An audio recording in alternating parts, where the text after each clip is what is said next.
YouTube, this is Felicia with Bible Scraps, and I'm going to show you two different ways you can store your do-it-yourself clean cushioned rubber stamps.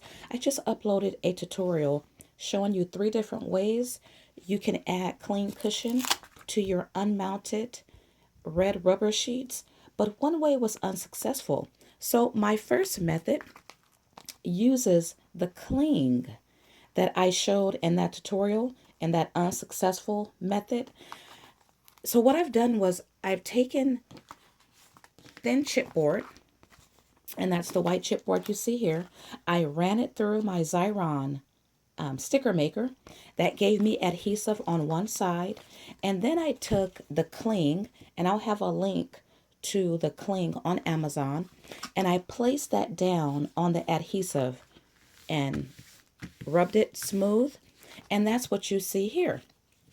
Now, when doing that, you might get bubbles or wrinkles because the static cling is really flimsy and it's hard to lay down. If that happens, take you a needle or a safety pin and just pop the needles. The air will, or the bubbles will deflate, and then you'll have a smooth surface. Now, taking those easy steps gives you a stamp board or a mounting board for your do-it-yourself clean cushion rubber stamps. That's what you see here. So both of these, the small one and the big one, are similar, and you could just go around there and cut off that excess cling. Okay, so this is the first method, and it's a good way to put, at least for me, to put to good use that static cling that I had, since it didn't work on my red unmounted rubber sheets. Okay, so my second method is my favorite, and it's what you see here. That's the front side, and this is the back side. Now, what I used to make this mounting board was acrylic and vinyl. One of my methods that I showed for mounting your unmounted red rubber sheets was by using vinyl. So I'm going to use vinyl in this method. So what I did was I took the acrylic and peeled back the liner on one side and peeled back the liner on this adhesive vinyl. And I picked up mine years ago from an online retailer, but Michael's and Joann's, well, I know they used to carry, I think Joann still carries the Cricut vinyl, so you can use that.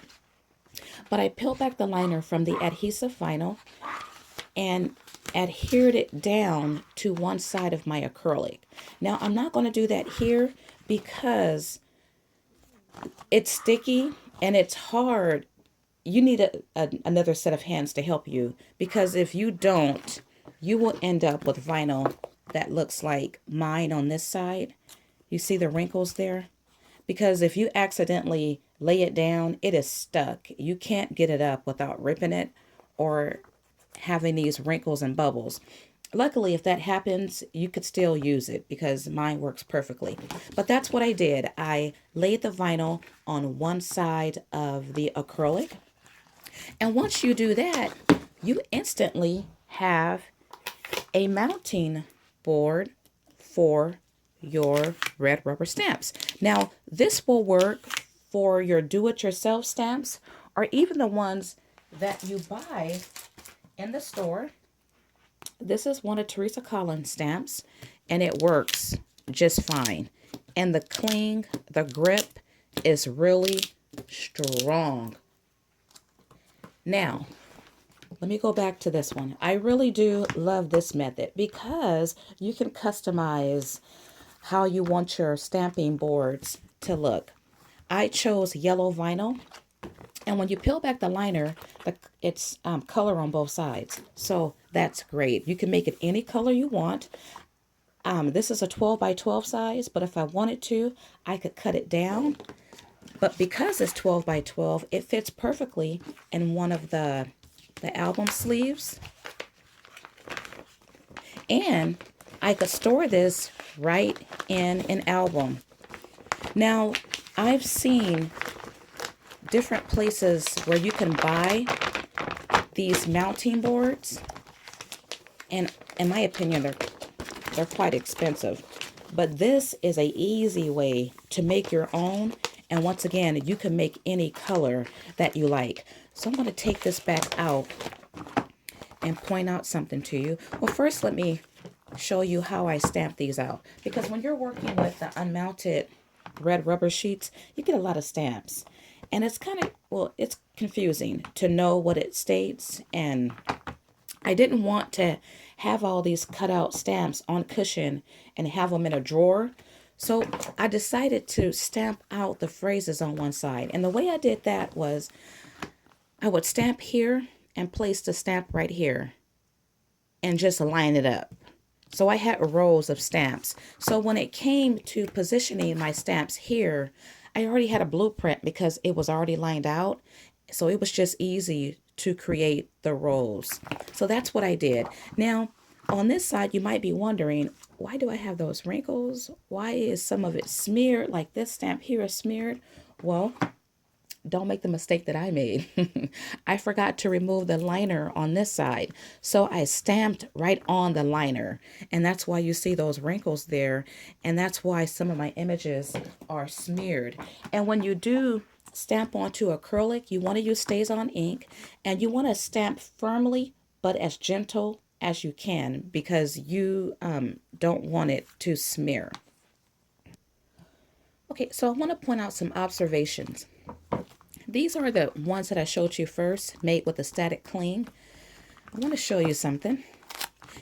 Now, if you saw my tutorial on how to add cling cushion, this was the third method I showed you. And this method was using the static cling that you could pick up online, or some local stores have this. It works fairly well with the static cling method, but it don't work on the vinyl mounting boards. And by the way, when you use the vinyl mounting boards, I'm using the stamps that my do-it-yourself stamp method that I use vinyl on the stamps. So basically I have vinyl on my stamps and I have vinyl on my board. So the vinyl is going to touch, it's going to kiss, and that is what adheres together. Just like that. So you hear the cling, and once again, the grip is very strong.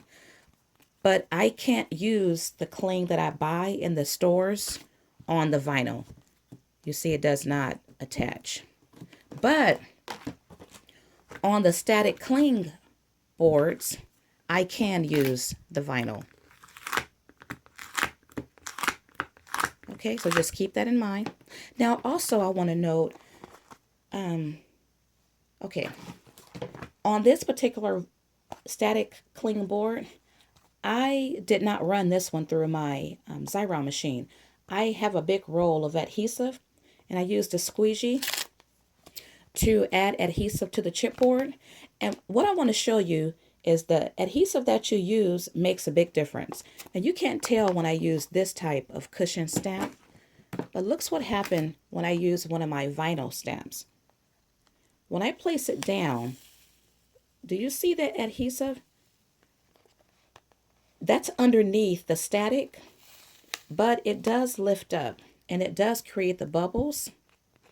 They do flatten back out, but I didn't necessarily like that feature. But when I sent it through my Xyron machine,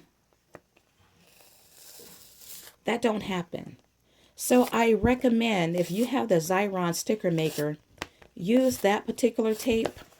You could try the double stick adhesive. I didn't try it with either of these methods, so I don't know how it would work. But if you use the static cling and it lifts up, that's because of the adhesive that you're using. Xyron works perfectly. So my final observations, both methods are great, and both methods are fairly inexpensive. With this method here with the vinyl, you can customize any color you like, and so I do like that. I like working with the acrylic because it's transparent.